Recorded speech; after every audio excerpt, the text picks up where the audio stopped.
Great in Lithuanian. This is Mandy from China and I love Lithuanian.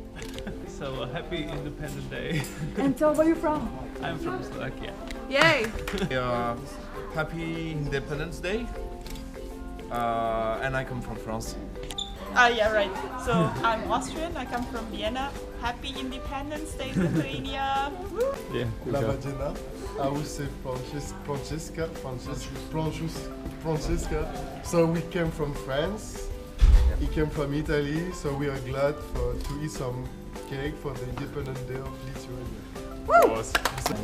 I have a wonderful stay here and actually there.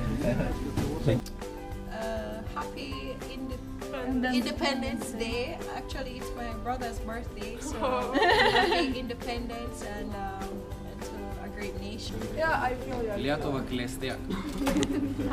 Hi, I'm from Germany. Okay. Lithuania, you're really cool. I like you. Vasario 16 proga Lietuvai būti maksimaliai studentiškai. Kad Lietuvos studentai visados aukštai neštų iškeltą Lietuvos trispalvę. Ne. Taip. Kas sukūrė Lietuvos himną? Kodėl? Teisingas atsakymas.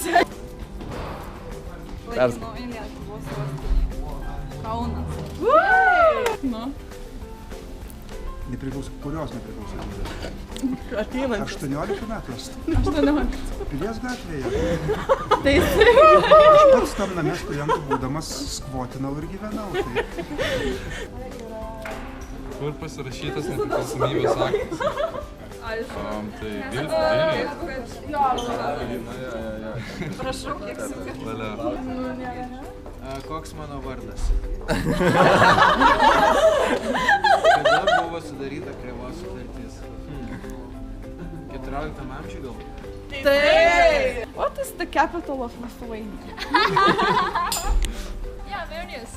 It's correct. Enjoy your cupcake. Wow, thank you. Oh, okay. What is the second religion for Lithuania? Second religion. There is first is Catholic. Basketball. You're correct. Yay! Kur pasirašytas nepriklausomybės aktas? Tai kur jūs turite omeny? Lietuvos nepriklausomybės tikriausiai, pavyzdžiui, Amerikos. Lietuvos. Vilniuje. Nu, teisingai. Signatarų namuose, Pilies gatvė. Nu, teisingai jau būt negali. Balkonas.